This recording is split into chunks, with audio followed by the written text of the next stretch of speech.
नमस्कार। इस समय आप देख रहे हैं एफपीओ बुलेटिन और मैं हूं आपके प्रगति पथ का सदाबहार साथी मनोज मिश्र। चाहे अनाज वाली फसल उत्पाद हो या उद्यानिक उत्पाद, हार्वेस्टिंग के पश्चात किसानों के समक्ष सबसे बड़ी समस्या पैदा होती है उसके भंडारण की, कूलिंग की, वॉशिंग की, ग्रेडिंग की, प्रोसेसिंग की या पकाने की, पैकेजिंग की, ब्रांडिंग की। फलों और सब्जियों आदि उत्पादित उद्यानिक उत्पादों को तो सड़ने और गलने से बचाकर उसे ताज़ा रखने की भी बड़ी चुनौती होती है।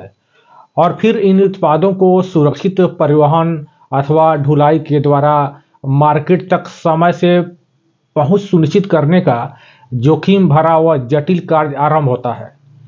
किसानों को उनके कृषिजन्य उत्पादों का वाजिब मूल्य मिल सके, इसके लिए सभी प्रक्रिया बेहद ही जरूरी होती है। आप सभी जानते हैं कि देश में 86% से अधिक लघु व सीमांत किसान हैं। उनकी आर्थिक स्थिति उतनी सुदृढ़ नहीं रहती है अथवा उनके पास कृषि जन्य उत्पाद उस तादाद में उपलब्ध नहीं हो पाते हैं कि उनके भंडारण, कूलिंग, प्रोसेसिंग व पैकेजिंग यूनिट की स्थापना वे कर सकें अथवा परिवहन हेतु वाहन हासिल कर सकें या मार्केटिंग संबंधी संरचनाओं का निर्माण वे कर सकें। लघु व सीमांत किसानों की इन समस्याओं के आकलन करने के पश्चात सरकार द्वारा उन्हें एफपीओ के रूप में संगठित करने की जोरदार पहल पूरे देश में की जा रही है।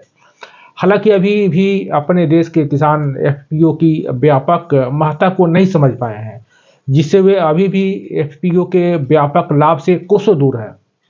जो एफपीओ अर्थात किसान उत्पादक संगठन संचालित हो रहे हैं, आमतौर पर उनके पास भी पर्याप्त संसाधन नहीं होते हैं कि वे लाभकारी उद्यम स्थापित कर सकें अथवा अपने क्षेत्र में अपेक्षित कृषि अवसंरचनाओं की उपलब्धता व प्रबंध सुनिश्चित कर सकें। अब सरकार ने एफपीओ को सुदृढ़ बनाकर उन्हीं के माध्यम से ग्रामीण क्षेत्रों में भंडारण गृहों, शीत गृहों, pack house, ripening chamber, processing इकाइयों, पैकेजिंग इकाइयों, खुदरा बाजार, ग्रामीण बाजार, आसवन इकाई व सोलर माइक्रो कूलर चैम्बर आदि कुल चैम्बर आदि जरूरी कृषि अवसंरचनाओं की स्थापना सहित कृषि उत्पादों की ढुलाई के लिए अपेक्षित वाहन की उपलब्धता हेतु बड़े पैमाने पर एफपीओ को भारी भरकम अनुदान सहायता प्रदान करने का फैसला किया है। आज के एफपीओ बुलेटिन में हम लोग जानेंगे कि हार्वेस्टिंग के उपरांत कृषि उत्पादों के भंडारण, कूलिंग, प्रोसेसिंग, ब्रांडिंग, परिवहन व मार्केटिंग आदि के लिए सरकार द्वारा कौन सी योजना संचालित की जा रही है। उक्त इकाइयों की स्थापना अथवा खरीदारी में कितनी लागत आती है। उक्त इकाइयों की स्थापना अथवा खरीदारी करने पर सरकार द्वारा एफपीओ को कितनी अनुदान सहायता प्रदान की जा रही है। अनुदान के अलावा शेष राशि का प्रबंध एफपीओ कैसे करेंगे। आवेदन की प्रक्रिया क्या है, आवेदन कहाँ करने हैं, इत्यादि बहुत सारी जानकारी आपको इस वीडियो में मिलने वाली है। तो पूरा वीडियो जरूर देखिए, तब इसी दिशा में आगे बढ़ना श्रेयस्कर रहेगा। एक जरूरी बात और, यदि आप इस चैनल पर नए हैं तो इस एफपीओ बुलेटिन यूट्यूब चैनल को सब्सक्राइब करना न भूलें, साथ ही घंटी भी बजा दें ताकि नई नई जानकारी आपको नियमित रूप से मिलती रहे। तो चलिए अब आगे बढ़ा जाए। अनाज या उद्यानिक फसलों की हार्वेस्टिंग के पश्चात प्राप्त उत्पादों के भंडारण, कूलिंग, प्रोसेसिंग, ब्रांडिंग, परिवहन व मार्केटिंग आदि के लिए एफपीओ के माध्यम से जो विविध प्रकार की अपेक्षित इकाइयाँ स्थापित की जा रही है, उस योजना का नाम है समन्वित बागवानी विकास मिशन। एक बार फिर सुन लीजिए, समन्वित बागवानी विकास मिशन। आइए अब जानकारी हासिल कर लेते हैं कि उद्यान विभाग द्वारा संचालित इस योजना के अंतर्गत कौन कौन से उद्यान स्थापित किए जा सकते हैं एफपीओ के द्वारा, अथवा किन किन कृषि अवसंरचनाओं के निर्माण किए जा सकते हैं। साथ ही बारी बारी से उनकी लागत व एफपीओ को मिलने वाली अनुदान सहायता के बारे में भी जानकारी हासिल कर लेते हैं। देखिए, पहला जो घटक है यानी अवयव है वो है राइपेनिंग चैम्बर का। रिपेनिंग चैम्बर आप आमतौर पर जानते हैं कि इसको पकाने के जैसे बहुत सारे हमारे जो उत्पाद होते हैं, उद्यानिक उत्पाद होते हैं, जैसे आम है, केला है, यानी उत्पाद है, खासकर पकाने के में इस्तेमाल जिसका होता है उसको राइपेनिंग चेम्बर बोलते हैं। और इस पर अनुदान सहायता प्रदान की जा रही है सरकार द्वारा। और साथ ही साथ इसमें एक जो अनुदान इकाई लागत की जो बात है, इसमें इकाई लागत है 1,00,000 रुपए प्रति मेट्रिक टन। ये आपका इकाई लागत होगा। इसमें जो अनुदान सहायता जो एफपीओ को प्रदान की जा रही है वो है इकाई लागत का 75%। दूसरा जो अवयव है यानी घटक है इस योजना के अंदर, तो वो है शीतगृह। शीतगृह दो श्रेणी में है, हम पहले श्रेणी की पहले बात कर लेते हैं। शीतगृह की जो पहली श्रेणी है उसकी जो इकाई लागत है वो है 8,000 रुपये प्रति मेट्रिक टन। और एफपीओ को जो अनुदान सहायता प्रदान की जा रही है इसमें भी 75% है, यानी अनुदान लागत इकाई लागत का 75% अनुदान सहायता प्रदान की जा रही है एफपीओ को। दूसरी जो शीतगृह है जो उसकी श्रेणी 2 है, इसकी जो इकाई लागत है वो 10,000 रुपये प्रति मीट्रिक टन है। और इसके जो अनुदान सहायता जो प्रदान की जा रही है वो है 75%, यानी इकाई लागत का 75% अनुदान सहायता एफपीओ को प्रदान की जा रही है। तीसरी जो इसके अंदर जो अवयव है यानी घटक है इस योजना के अंदर, तो है पैक हाउस। पैक हाउस की स्थापना करनी है और इसकी जो इकाई लागत है वो है 4 लाख रुपये प्रति इकाई। और इसमें भी अनुदान सहायता 75% अनुदान प्रदान की जा रही है एफपीओ को। अगला जो है वो है परिशीतित वाहन, यानी रेफ्रिजरेटेड व्हीकल जो है, यानी वाहन जो है। आप देखते होंगे बहुत सारे उत्पादों को बाजार तक ले जाने की ज़रूरत पड़ती है, तो उसके लिए ज़रूरत पड़ती है वाहन की ज़रूरत पड़ेगी जो कूलिंग वाला वाहन हो। तो इस तरह के रेफ्रिजरेटेड जो वाहन है उसकी खरीद की जा सकती है एफपीओ के द्वारा। और उसकी जो इकाई लागत है उसको माना गया है, मानक वो है 26 लाख रुपए। और उसमें भी अनुदान सहायता आपको एफपीओ को 75% प्रदान की जा रही है। अब बात करते हैं जो उत्पाद खरीदारी के अलावा, उद्यम के अलावा ग्रामीण बाजार हमें मार्केट तक पहुंच सुनिश्चित करनी है, तो ग्रामीण बाजार की स्थापना पर भी इस योजना के अंतर्गत एफपीओ आवेदन कर सकते हैं, स्थापित कर सकते हैं ग्रामीण बाजार। और उसके लिए जी जो लागत है, इकाई लागत, वो है 25 लाख रुपए प्रति इकाई। और उसमें भी एफपीओ को 75% अनुदान सहायता प्रदान की जा रही है।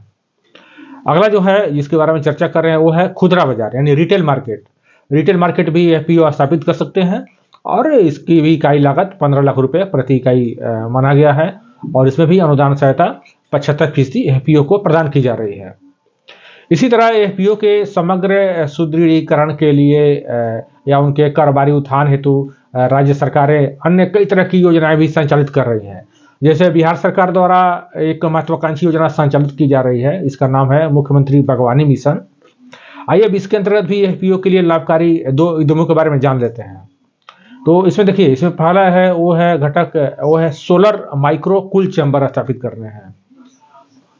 और इसके अंतर्गत जो इकाई लागत माना गया है वो है 13 लाख रुपए प्रति इकाई। और इसमें भी एफपीओ को 75% अनुदान सहायता प्रदान की जा रही है।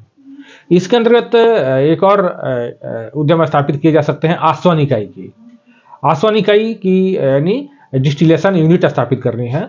जैसे आप देखेंगे बहुत सारे जो हमारे उद्यानिक उत्पाद होते हैं, जैसे आप देखते होंगे कि मेंथाल जो होता है उसके आसवन इकाई द्वारा उसके तेल निकाले जाते हैं। तो इस तरह और भी बहुत सारे चीज़ हो सकता है जिनसे तेल निकाला जाता है, उसके लिए आसवन इकाई स्थापित की जाती है। तो उसके लिए भी आपको इसमें आसवन इकाई स्थापित करता है, उसके करने पर एफपीओ को इसमें जो लागत है उसमें 5 लाख रुपये माना गया है। और इसमें अनुदान सहायता एफपीओ को 75% प्रदान की जा रही है। देखिए एक बात और, ये जो उद्यम आपको बताए इसके अंतर्गत कोई व्यक्ति भी, किसान भी स्थापित कर सकता है, उद्यमी स्थापित कर सकता है, लेकिन उसको मात्र 50% ही अनुदान सहायता प्रदान होती है। लेकिन अगर कोई एफपीओ उद्यम लगाते हैं तो उनको 75% अनुदान सहायता प्रदान की जा रही है। तो जाहिर है कि सरकार का फोकस है किसान एफपीओ के रूप में संगठित हो और उसके माध्यम से लगाएंगे तो उनके बहुत सारी समस्याओं का समाधान भी हो जाएगा और कार्य करना भी सुगम और सुलभ हो जाएगा।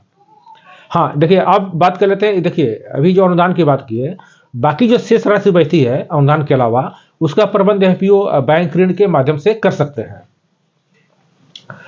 अब देखिए, इसी तरह सभी राज्य सरकारें अपने राज्य के एफपीओ के कारोबारी उत्थान के लिए कई तरह की योजनाएं संचालित कर रही है।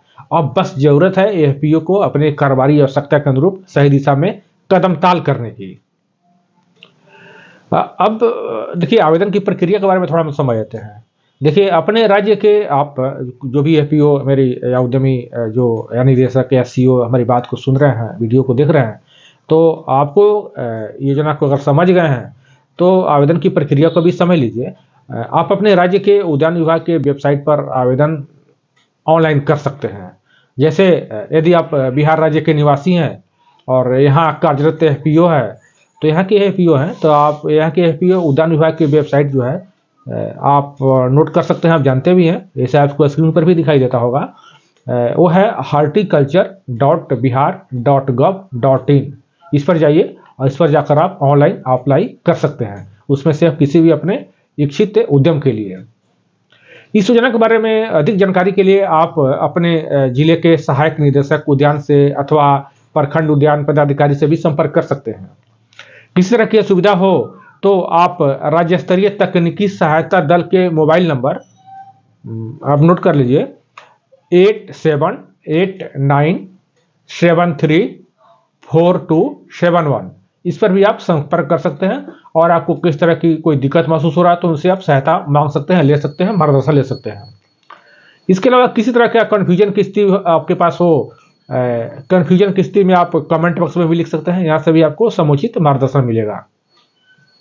आगे के वीडियो में, आगे के कुछ वीडियो में हम आपको बताएंगे कि किन उद्यमों की स्थापना के लिए एफपीओ को कौन कौन से डॉक्यूमेंट्स की जरूरत है, एफपीओ की अर्हता क्या है, इत्यादि इत्यादि। तो आप लगातार देखते रहिए एफपीओ बुलेटिन। फिलहाल दीजिए मुझे इजाजत, नमस्कार।